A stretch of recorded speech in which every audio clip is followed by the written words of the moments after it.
오늘 우리에게 주시는 하나님의 말씀은 이사야 44장 21절부터 45장 8절 말씀입니다. 야곱아, 이스라엘아, 이 일을 기억하라. 너는 내 종이니라. 내가 너를 지었으니 너는 내 종이니라. 이스라엘아, 너는 나에게 잊혀지지 아니하리라. 내가 허물을 빽빽한 구름같이 내 죄를 안개같이 없이 하였으니 너는 내게로 돌아오라. 내가 너를 구속하였음이니라. 여호와께서 이 일을 행하셨으니 하늘아 노래할지어다. 땅의 깊은 곳들아 높이 부르지어다. 산들아 숲과 그 가운데의 모든 나무들아 소리내어 노래할지어다. 여호와께서 야곱을 구속하셨으니 이스라엘 중에 자기의 영광을 나타내실 것이미로다. 내 구속자요 모태에서 너를 지은 나 여호와가 이같이 말하노라. 나는 만물을 지은 여호와라. 홀로 하늘을 폈으며 나와 함께한 자 없이 땅을 펼쳤고 헛된 말을 하는 자들의 징표를 폐하여 점치는 자들을 미치게 하며 지혜로운 자들을 물리쳐 그들의 자식을 어리석게 하며 그의 종의 말을 세워주며 그의 사자들의 계획을 성취하게 하며 예루살렘에 대하여는 이르기를 거기에 사람이 살리라 하며 유다 성읍들에 대하여는 증권될 것이라. 내가 그 황폐한 곳들을 복구시키리라 하며 깊임에 대하여는 이르기를 마르라. 내가 내 강물들을 마르게 하리라 하며 고스레에 대하여는 이르기를 내 목자라. 그가 나의 모든 기쁨을 성찰이라 하며 예루살렘에 대하여는 이르기를 증건되리라 하며 성전에 대하여는 내 기초가 놓여지리라 하는 자니라. 여호와께서 그의 기름 부름을 받은 고스레에게 이같이 말씀하시되 내가 그의 오른손을 붙들고 그 앞에 열국을 항복하게 하며 내가 왕들의 허리를 풀어 그 앞에 문들을 열고 성문들이 닫히지 못하게 하리라. 내가 너보다 앞서 가서 험한 곳을 평탄하게 하며 논못을 쳐서 부수며 쇠빗장을 꺾고 내게 흥함 중에 보아하 은밀한 곳에 숨은 재물을 주어 내 이름을 부르는 자가 나 여호와 이스라엘의 하나님인 줄 내가 알게 하리라. 내가 나의 종 야곱 내가 택한 자 이스라엘을 위하여 내 이름을 불러 너는 나를 알지 못하였을지라도 내가 칭호를 주었노라. 나는 여호와라. 나 외에는 다른 이가 없나니 나밖에 신이 없느니라. 너는 나를 알지 못하였을지라도 나는 내 띠를 동일 것이요. 해 뜨는 곳에서든지 지는 곳에서든지 나밖에 다른 이가 없는 줄 알게 하리라. 나는 여호와라. 다른 이가 없느니라. 나는 빛도 짓고 어둠도 창조하며 나는 평안도 짓고 한난도 창조하나니 나는 여호와라. 이 모든 일들을 행하는 자니라 하였노라. 하늘이여 위로부터 공의를 부리며 구름이여 을을 부를지어다.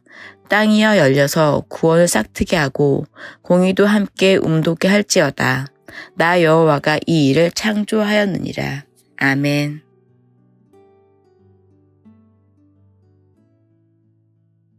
이스라엘을 제사장 나라 거룩한 백성으로 택하셨습니다. 하나님은 그들의 하나님이 되고 그들은 하나님의 백성이 된 것입니다. 주전 1446년 하나님의 은혜로 이집트에서 탈출한 이스라엘은 정말 특별한 은혜를 입었습니다. 하나님은 그들의 하나님이 되시기 위해 항상 신실하셨습니다. 그러나 이스라엘은 전혀 신실하지 않았습니다. 다른 신을 섬기고 우상을 만들고 하나님의 말씀을 가볍게 여기며 거역하였습니다. 공평과 정의가 무너지고 백성들은 음란해졌습니다. 목이 곧고 패역한 백성이 된 이들을 언약에 따라 버리셔도 되지만 자기 백성을 사랑하시되 끝까지 사랑하시는 자비의 하나님께서는 선지자들을 보내셔서 돌이킬 기회를 주셨습니다. 본문은 북왕국 이스라엘이 멸망하기 직전에 주어진 말씀입니다. 멸망하기 직전이라는 말은 곧 그들의 죄가 가득하여서 이제 곧 하나님의 심판이 임한다는 뜻입니다. 그토록 악한 시대에 하나님께서 선지자 이사야를 부르시고 말씀을 전하게 하신 것이죠. 그리고 오늘 본문은 언젠가 다시 회복될 이스라엘에 대해 예언하는 말씀이 기록되어 있습니다. 본문에서 우리는 이스라엘을 끝까지 포기하지 않으시는 하나님의 사랑을 볼 수 있습니다. 그리고 그들을 회복시키기 위해 세계사를 움직이시는 전능하신 하나님을 또한 만날 수 있습니다. 먼저 하나님은 21절에서 너는 나에게 잊혀지지 아니하리라 라고 말씀하십니다. 말씀이 주어진 시대상을 생각하면 참으로 놀랍지 않을 수가 없습니다. 정말 끔찍한 범죄의 시대, 영적인 가늠이 극에 달하고 강한 자가 약한 자를, 가진 자가 없는 자를 괴롭히고 빼앗는 약육강식의 시대였습니다. 하나님의 말씀에 정반대로 나라가 운영되던 시절, 소돔과 고모라를 멸망시키셨던 이 하늘에서 불을 내려도 시원치 않을 때였습니다. 그러한 때에도 하나님은 그들을 잊을 수 없다 하십니다. 22절을 보면 하나님께서는 그들의 죄를 없애주시겠다고 합니다. 그들이 스스로 속죄한 것이 아닙니다. 그들이 먼저 하나님께로 돌아왔기 때문에 용서하신 것이 아닙니다. 내가 너를 구속하였음이라 라고 하십니다. 아직 돌아오지 않았습니다. 아직 죄를 탐닉하고 있는 때입니다. 하나님께서는 조건 없이 그들의 죄를 없애주십니다. 그리고 돌아오라고 하십니다. 사랑하는 여러분, 이 순서가 참 중요합니다. 여기서 참 복음과 거짓 복음이 구별되기 때문이죠. 그들이 돌아와서 용서해 주신 것이 아닙니다. 용서해 주셨고 돌아오라고 하십니다. 하나님은 우리의 의가 아니라 하나님 자신의 의로 우리를 용서하시고 구원하시는 자비롭고 은혜로우신 분이십니다. 이어서 하나님은 이스라엘을 회복시킬 것을 말씀하십니다. 24절에서 28절을 보면 그 내용이 기록되어 있는데요. 예루살렘에 대하여는 이르기를 거기 사람이 살리라 하십니다. 바벨론에 의해 성이 멸망한 후 대부분의 사람들은 죽임을 당하거나 포로로 잡혀갑니다. 그러나 포로들이 다시 예루살렘으로 돌아올 것입니다. 예루살렘은 다시 사람이 거주하는 도시가 될 것이라는 뜻이죠. 유다 성읍에 대하여는 이르기를 중건될 것이라 내가 그 황폐한 곳들을 복구시키리라 하십니다.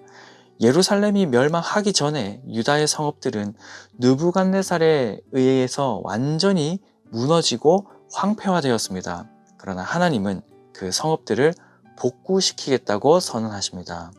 기품에 대하여는 이르기를 마르라 내가 내 강물들을 마르게 하리라 라고 하십니다. 이 기품은 유프라테스 강을 말하는 것 같은데요. 포로들이 건너올 수 있는 길을 준비케 하신다라는 뜻입니다. 고레스에 대하여는 이르기를 그는 나의 목자라 나의 모든 기쁨을 성취하리라 하십니다. 그에 대해서는 45장 초반에 다시 자세하게 설명하겠습니다. 하나님은 미래의 왕, 곧 메시아를 나의 목자라고 자주 부르셨는데요. 여기서 이방 왕을 나의 목자라고 부르신 것은 의외의 표현입니다. 고레스가 하나님의 택한 백성을 위로하고 회복시켜 줄 것이기 때문에 그를 나의 목자라고 부르신 것으로 해석할 수 있습니다. 다시 예루살렘에 대하여는 이르기를 중건되리라 하십니다. 실제로 고레스에 의해 예루살렘이 중건된 것이 아니라 아닥사스다의 명령에 따라 3차 표로 귀한 공동체인 느헤미야로 말미암아 이루어지게 되죠. 이 모든 것도 하나님께서 성취하실 것이 분명합니다. 성전에 대하여는 이르기를 내 기초가 세움이 되리라 라고 하십니다. 고레스는 유다 백성을 예루살렘으로 돌려보내면서 성전을 재건하라고 명령하였습니다. 그 명령을 받은 1차 포로 귀환 공동체에 이 스룹바벨과 여호수아가 성전에 기초를 놓게 되죠. 이상과 같이 하나님은 앞으로 행할 자신의 원대한 계획을 발표하셨습니다. 이것들은 예언한 대로 이루어질 것이며 그로 인하여 하나님이 참신이심을 증명될 것입니다. 45장 1절에서 7절은 제 고레스에 대한 더 자세한 설명이 나오는데요. 본문은 고레스가 세상을 정복하는 것을 하나님께서 도우신다고 말합니다. 하나님이 앞장서서 험한 곳을 평탄케 하고 논문과 쇠빗장을 꺾어 고레스가 쉽게 그 긴 정복의 과정을 무사히 수행하도록 준비하시고 도우신다는 뜻입니다. 왕들의 허리를 풀며 라는 이 말은 왕들을 무장 해제시키겠다는 뜻입니다. 성문을 닫히지 못하게 하리라 라는 이 말은 그 성이 그에게 항복하고 그를 영접하겠다 라는 뜻이죠. 고레스가 성에 도착하기도 전에 하나님이 먼저 가서 왕들의 허리를 풀고 그 성문을 열게 하셔서 고레스가 아무 저항 없이 쉽게 점령할 수 있게 만들겠다는 말입니다. 역사는 이것을 충분하게 증명합니다. 조그마한 나라의 왕이었던 이 고레스가 거대한 왕국 메디아를 송두리째 접수한 것도 그렇고, 또 그가 본격적으로 정복을 위해 나선 원정길에는 거침없이 거의 모든 것들을 쉽게 얻게 되는 것을 봅니다. 많은 나라들이 그에게 항복하거나 그를 환영하지요. 특히 무혈로 입성하고 마르뚝 제사장들의 환영을 받은 바벨론 정복은 그러한 정복의 극치를 보여줍니다. 헤로도토스의 역사에 기록된 이 바벨론과의 전쟁은 그야말로 하나님의 도우심이 아니면 설명이 불가능한 전쟁이었음을 보여줍니다. 이렇게 하나님께서 고레스를 부르시고 사용하신 이유는 무엇인가요? 4절에서 하나님은 노골적으로 고레스를 부른 이유를 이렇게 설명합니다. 내가 나의 종 야곱, 내가 택한 자 이스라엘, 곧 너를 위하여 내 이름을 불러 너는 나를 알지 못하였을지라도 내게 칭호를 주었노라. 하나님이 고레스를 지명하여 부르시고 또 그를 들어 쓰신 것은 이스라엘을 위한 것이었습니다. 세계 역사의 판도가 모두 고레스에게 돌아가게 한 것도 이스라엘을 구속하기 위함이었습니다. 세계 역사는 이스라엘의 구속이라는 초점에 맞추어 움직여집니다.